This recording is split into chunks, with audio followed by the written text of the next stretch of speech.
গ্রামে আমরা একটা কাজ না শেষ করতে হাজারটা কাজ আমাদের সামনে আসে। আসসালামু আলাইকুম, কেমন আছেন সবাই? আশা করি সবাই ভালো আছেন।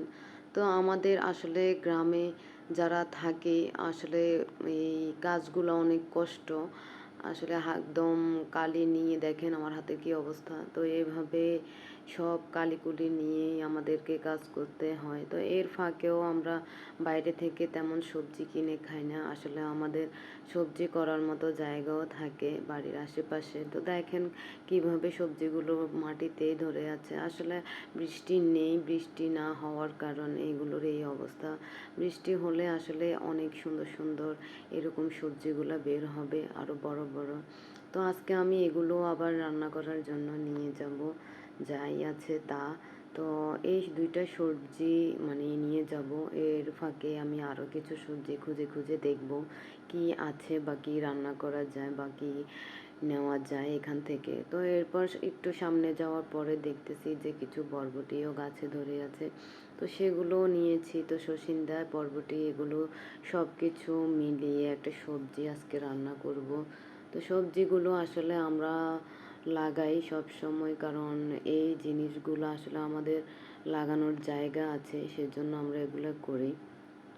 তো আমি আবারও নতুন কিছু আবার বরবটি গাছ লাগাই দিছি পরবর্তীতে এরকম খাওয়ার জন্য। প্রচুর শাক সবজি সব কিছুই আছে আমার এখানে, কিছু বড় বড় গাছও আছে। তো দেখেন আমার জাম গাছে জামের ফুলও এসেছে।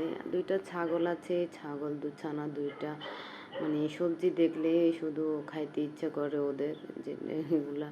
তো এরপর আমি এখন রান্নাও করব। তো রান্না করার আগে আমি কিছু শুটকিও রোদও দিয়েছিলাম।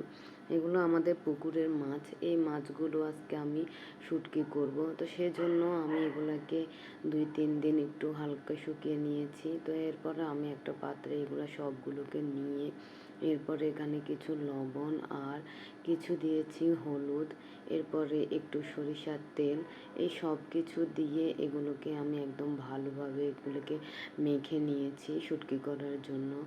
এই জিনিসগুলো দেওয়ার পরে একেবারে ভালো করে ওলটপালট করে নিতে হবে, যাতে সব কিছুর গায়ে লেগে যায়। তা আসলে আমরা শুটকিটাও করি, যেটা আমরা বাজারের মতো পারি না, আমরা যতটুকুই পারি ততটুকুই করি। তো তারপরেও মানে শুটকিটা খেতে মজা লাগে নিজের হাতে করা।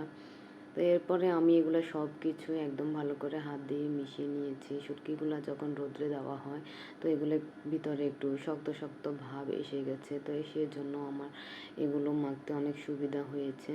তো এরপর আমি এগুলোকে একটু হাত দিয়ে নাড়াচাড়াও করে নিয়েছি। তারপরে আমি এভাবে উল্টিয়ে উল্টিয়ে সব কিছুর গায়ে লাগিয়ে নিয়েছি। এখন আমি প্রথমে একটু কমই তেল দিয়েছি, সরিষার তেলটা ব্যবহার করেছি। তো পরবর্তীতে আমি আরও একটু বেশি দেবো। এরপরে একটা বক্স নিয়ে এইভাবে সবগুলোকে রেখে ভালোভাবে একেবারে সেট করে নেব।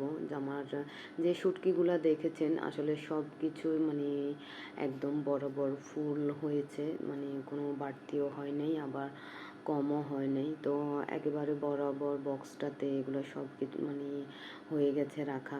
তো এরপরে আমি এটাকে আবার চাপ দিয়েও রেখে দেব, কয়েকদিন পর আবার দেখব। তো সবাই ভালো থাকবেন, আল্লাহ হাফেজ।